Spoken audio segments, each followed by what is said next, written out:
Somos daqui apresenta hoje o professor e historiador Eduardo, que tem um trabalho belíssimo com vistas às missões, aos índios guaranis. E eu gostaria de iniciar essa conversa, até porque a gente possa aprender um pouco sobre isso aí. Eduardo, como é que foi esse processo de indagações e procuras, e, enfim, de realização desse trabalho junto aos índios? Na realidade, nós iniciamos um projeto que ele foi idealizado por um colega nosso, o Marcão, né? Um outro professor de história, que nos deu a oportunidade, o ano passado, de levar nossas turmas de Politécnico até as missões. Mas antes de levar o pessoal até as missões, nós tínhamos uma preocupação em passar para esses alunos o que foi as missões, o que foi esses 7 povos, e para que eles chegassem lá já soubessem um pouco da história desse pessoal. Porque isso é conteúdo lá do fundamental, eles vêm do fundamental, eles já não lembram mais. Então essa foi a nossa preocupação, de mostrar o recorte do mapa, do que foi feito na época, Tratado de Tordesilhas, Tratado de Madrid. E isso foi uma surpresa para todos eles, porque eu lembro ano passado, eles não sabiam que nós, nesse período, lá em 1494, que nós éramos, quando foi feito o recorte, nós éramos espanhóis, né? Com o tratado de Tordesilhas, em 1494, nós éramos espanhóis. E aí nós temos os 7 povos, nós temos a colonização aqui, nós temos os padres que vieram catequizar os índios, e nós só em 1750, com o Tratado de Madrid, que nós entregamos essas terras aqui do Rio Grande do Sul a Portugal de volta, porque os espanhóis queriam a colônia do Sacramento no Uruguai. Então essa primeira questão, né, de ensinar para eles a questão geográfica, que é bárbaro, é importantíssima, e eles ficaram super interessados com isso. Eu acho esse trabalho voltado ao índio trabalho excelente. E quais as fontes assim de pesquisa, Eduardo, que vocês foram atrás desse conteúdo todo? Primeiramente, nós temos dificuldade de achar fonte de pesquisa para o nosso aluno hoje, que interesse ele. Hoje o nosso aluno ele é muito digital, ele tem essa necessidade de ser digital, e nós professores temos que acompanhar isso. Fazendo o que eles pesquisem na internet, sim, pode pesquisar na internet, mas dá um norte. Mostrar para eles o que é interessante, o que é verdade, o que não é, o que é inverdade, porque também tem muita porcaria dentro da internet.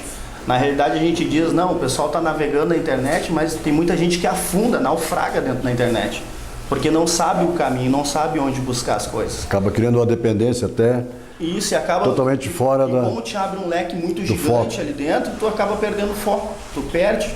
Por isso que geralmente o pessoal que estuda online perde o foco, porque é uma gigantesca situações de oportunidades ali que tu acaba, que isso é interessante, isso não é, e o foco mesmo que tu tá ali pesquisando, tu acaba te perdendo. E esse trabalho foi realizado, lembra o mês que foi feito esse projeto? Eu não me recordo no mês, Paulo. Mas eu sei que nós somos para a missão, não me recordo mesmo. Mas nós fomos para as missões, e depois, quando nós voltamos lá, nós tivemos todo um processo de trabalhos para fazer a culminância desse projeto, que foi numa apresentação que toda a escola movimentou em torno disso. E no meu caso específico, com uma turma de 2º ano, nós fizemos uma maquete de São Miguel, que é uma maquete gigante, inclusive da que nós vimos que tem no Museu de Santo Ângelo, que é uma maquetezinha que fica em cima de uma mesa, bem feitinha, bem bonita, mas nós criamos uma maquete muito grande mesmo, que a gente pode caminhar dentro dela. Então isso levou 18 dias de trabalho intenso, o pessoal trabalhando em cima disso, a gente dando uma aula, nós criamos todo o processo de novo, de criação, nós fizemos nessa maquete. E aí fomos criando as casas dos índios, a própria igreja de São Miguel, as ruínas, nós criamos ela em tamanho de maquete, como ela era antes de virar ruínas. E esse trabalho, na medida que a gente vai criando, a gente vai fazendo, a gente vai revivendo a história e vai ensinando eles de novo em cima disso. Depois do trabalho todo pronto, ficou magnífico. E eu acho que até o envolvimento do aluno, diretamente na construção da maquete, já que foram lá e visualizaram, né, as ruínas de Padre Miguel, e ainda confeccionar a maquete. O que me chamou a atenção disso aí, porque eu vi esse trabalho. Tive a oportunidade e na época eu conversei contigo porque o município talvez não tivesse um espaço para que não ficasse só no interior da escola, no interior do aluno, mas que isso fosse mostrado ao público em geral,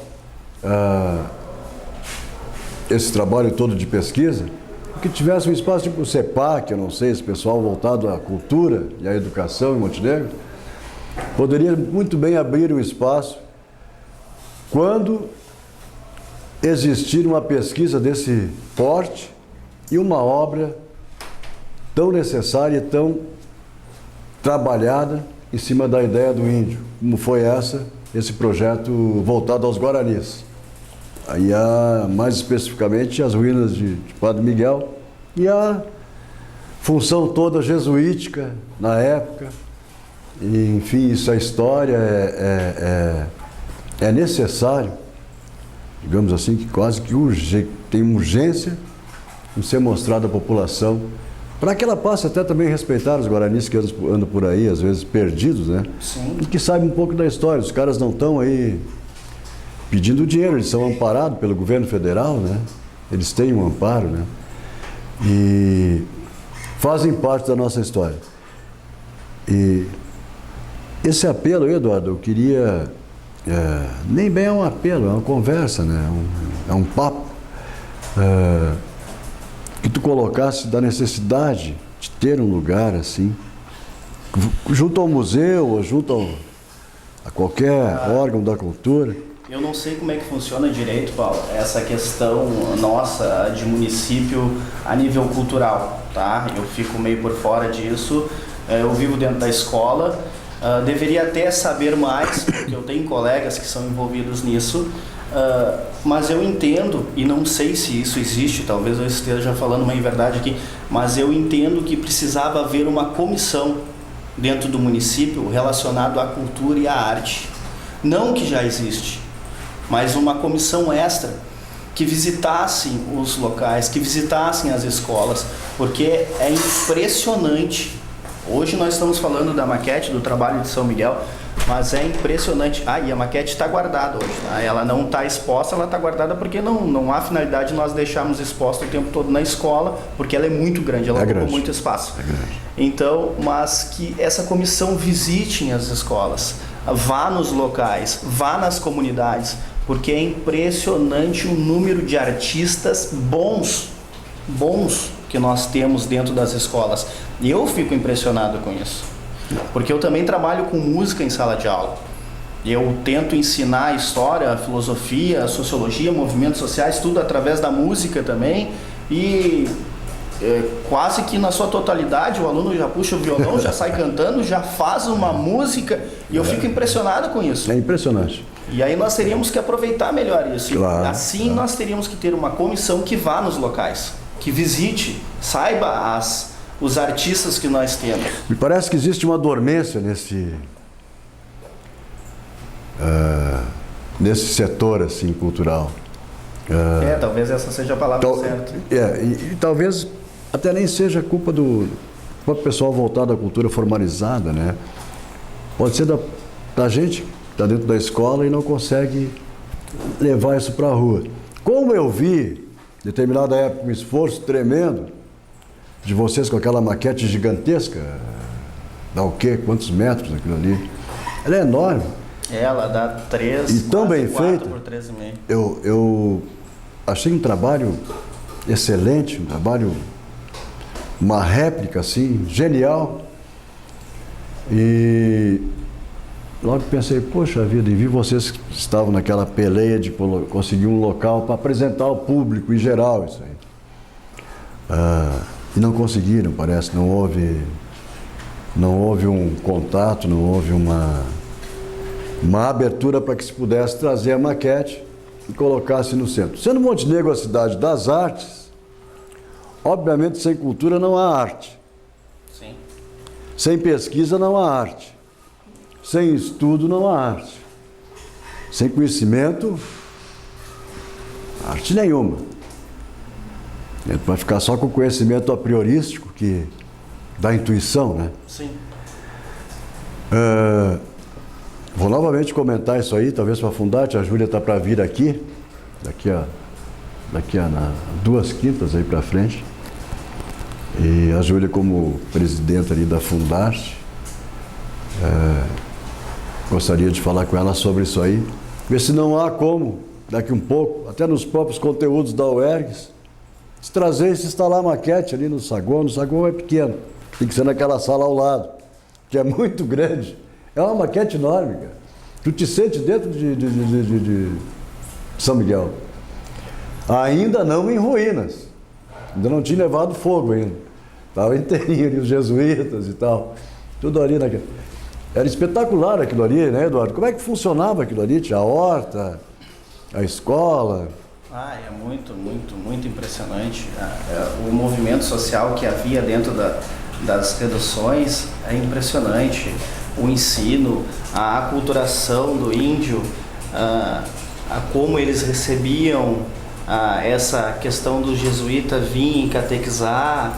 Cara, é uma coisa que a gente pode viajar no tempo, e quando a gente está, como tu mesmo disse, a gente pode caminhar dentro da maquete, e é legal essa maquete exposta em algum local, e a gente doa, é um trabalho que vai estar guardado hoje. Olha só, gente, e a escola doa a maquete, doa a história de Padre Miguel. A escola CIEP, onde eu trabalho, o diretor lá, o pessoal que trabalha, eles fizeram um local para nós guardarmos esses trabalhos, só que é um trabalho que não pode ficar guardado.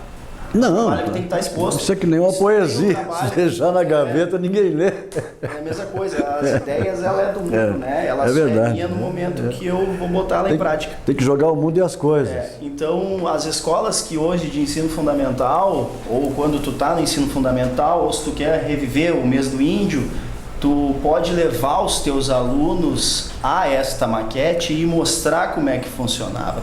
Como funcionava a sociedade dos Sete Povos naquele período ali. Era mesmo uma réplica da sociedade espanhola, será? Foi o que eles tentaram, né?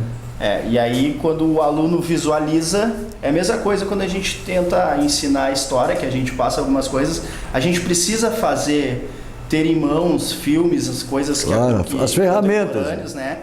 Porque quando ele visualiza isso, e a gente vai fazendo as nossas abordagens, eles aprendem mais. Então imagina um aluno dentro das missões, antes de ser destruídas, alusivo à maquete, o que ele vai visualizar, ele vai entender o que era a igreja, ele vai entender o que eram as casas, ele vai entender qual é o funcionamento da horta, ele começa a entender tudo. Um processo lúdico e de muita interação. Nossa, isso é muito legal. E o que eu ia te perguntar aí novamente, o processo, vamos dizer assim, a ideia dos jesuítas era uma mini sociedade espanhola ali, ou talvez eles aculturassem a própria cultura do índio, sem milindrar, digamos assim, os costumes e hábitos e tal? Ou houve agressão assim nesse ponto? Nós temos 2 viés aí, né? Porque quando tu acultura, tu tem uma possível agressividade. Porque eu chegar para te dizer que tu não pode ser católico, que tu tem que ser de outra religião, eu tô te aculturando, eu tô te agredindo de determinada forma. Sim. A gente pode entender assim também, mas a gente também pode entender que os caras ensinaram uma outra cultura. E aí depende do professor que está ministrando isso, o que ele vai querer passar. Sim. O correto, entendo eu, é que a gente passe as 2 vertentes. Que siga lá o pensamento dentro de cada linha. É bom? Pode ser. Entendeu? É ruim também, né? Porque quando tu é retirado do teu local, quando tu é ensinado, obrigado tu a aprender outra coisa e deixar as tuas origens, isso também é uma forma de agressão. E aí vai do professor ministrar isso com os alunos, conversar essa questão, de repente puxar até para o contemporâneo, para os dias de hoje, para a comunidade, o que ia acontecer se alguém chegasse lá se o menino ou a menina gosta de rap, ou gosta de funk, gosta de samba, e obrigasse ele a gostar de outra coisa. Isso é uma forma de agressão, porque tu precisa ensinar, não obrigar. Tá certo. Bom, Eduardo, assim, como é que tu vê, tu tem algum projeto, digamos, para este ano agora, em relação à própria disciplina que tu trabalha, História, Filosofia? Tens algum projeto tão marcante quanto esse projeto que foi feito? Né? Nós temos o projeto que já iniciou, nós tivemos uma primeira edição ano passado, né, que é a respeito da ciência política, de ensinar política para os nossos alunos. E os nossos adolescentes hoje, a nível de 2º e 3º ano, aí eles já têm idade, são eleitores, e só que eles são eleitores e eu vejo eles muito alienados, né? Vamos votar no que fala melhor, vamos votar no que é mais bonitinho, no que nós nos identificamos, e nem sempre isso é o melhor. E não estou dizendo que escolher o meu candidato, até porque o voto é secreto, eu nunca passo isso para eles. A ideia não é fazer com que os meus alunos se tornem partidários. A ideia é fazer com que eles se tornem reflexivos. Esta é a ideia. E nós temos esse projeto de ciência política de mostrar como funciona. E aí nós montamos bancadas, criamos partidos políticos, né? E teve uma repercussão bem grande o ano passado. Nós tivemos os veículos de comunicação tudo presente na hora do debate. Fizemos jingles de campanha aí, eu digo os artistas, procuraram, né? Fazer Porque jingle. É impressionante o que sai da cabeça deles. É impressionante. E eles fazem um debate. O ano passado nós fizemos a nível presidencial, né? Nós criamos de Montenegro um país fictício, e aí nós botamos os 2 presidentes relativos, os 2 partidos, e os 2 presidentes se enfrentaram num debate. Foi muito bacana. Esse ano eu quero ver se nós fizemos a nível municipal. Porque o ano que vem nós temos eleições. Exato. Eu acho interessante essa coisa da politização, e que se pulverize isso e que se passe autonomia ao sujeito para que o adolescente ele obedece a 2 comandos a ele, da família, por exemplo, que já conhece o candidato e tal, e ao comando da dúvida, né, que acaba sempre pesando para o lado da família. E eu acho que esse trabalho que vocês, não sei se estou na linha certa de pensamento, mas é provocar a coisa da autonomia do sujeito, para que eles possam livremente fazer uma reflexão e supostamente saberem quem vai votar, né? Nunca se sabe também, né? Mas pelo menos que tu tenha lá vários ingredientes nessa sopa política que tu possa discernir, né? Olha, eu acho que... Vê a história do cara e tal, e eu acho que esses elementos que tu leva à sala de aula, eu acho de grande valor. Hoje, nós professores mais da área das humanas, né? Eu acredito que isso é geral, nós temos essa preocupação, até porque isso está dentro dos nossos conteúdos inseridos, a questão do socialismo, a questão do comunismo, e a primeira problema que nós temos na criação das legendas dos alunos, ou tem socialismo ou tem comunismo.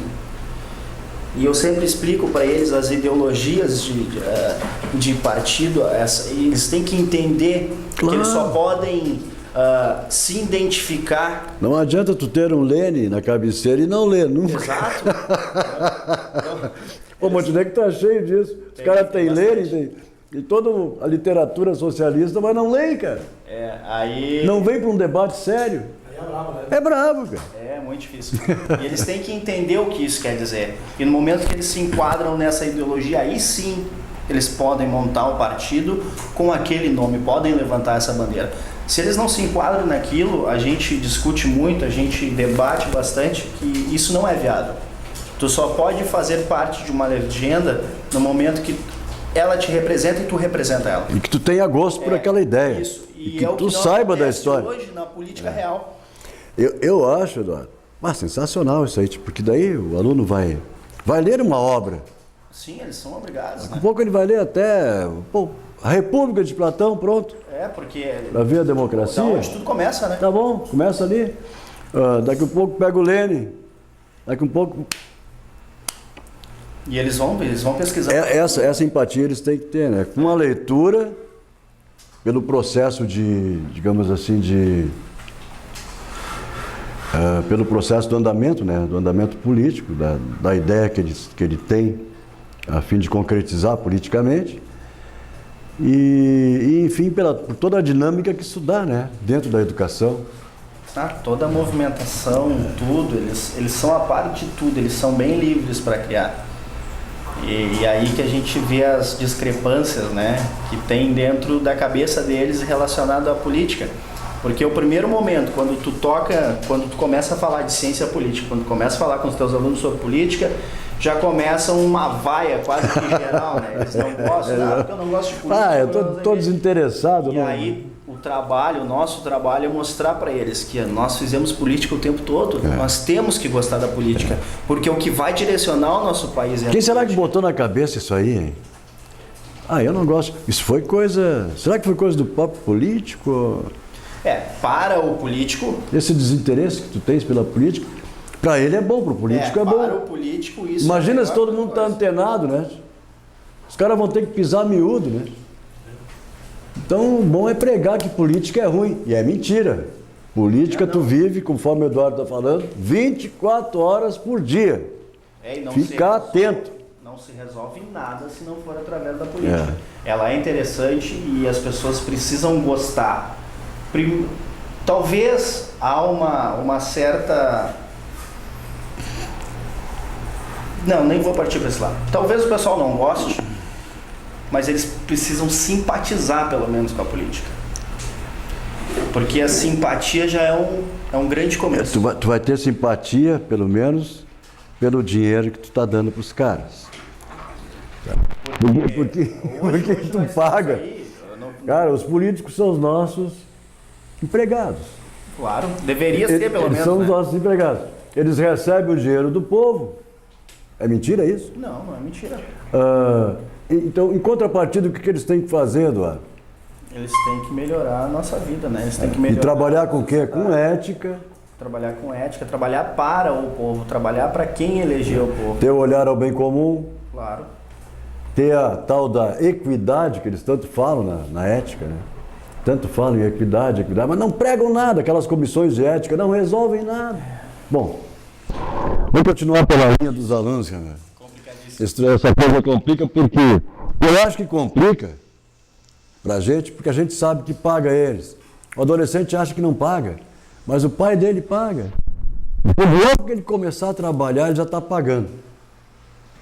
É o próprio alimento que vai no mercado.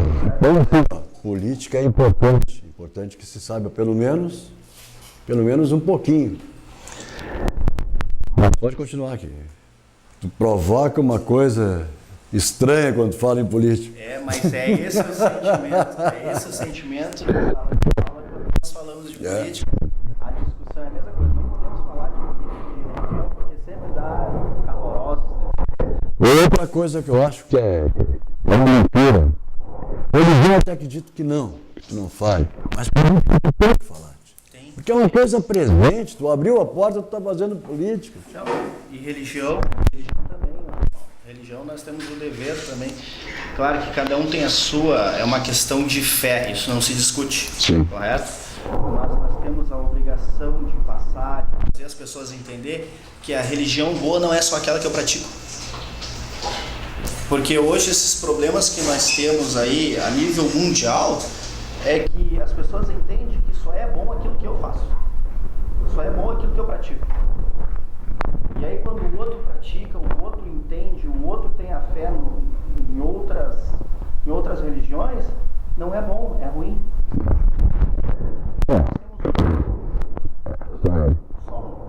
Ele muda de nome nas diferentes religiões, mas ele é o mesmo. É o mesmo.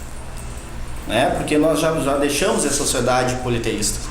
Não somos mais assim. Não estamos mais no Egito. Não estamos mais na Grécia.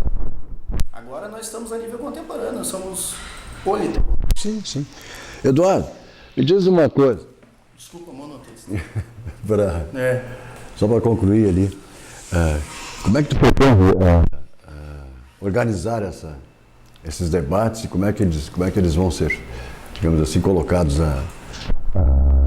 para fora da sala de aula.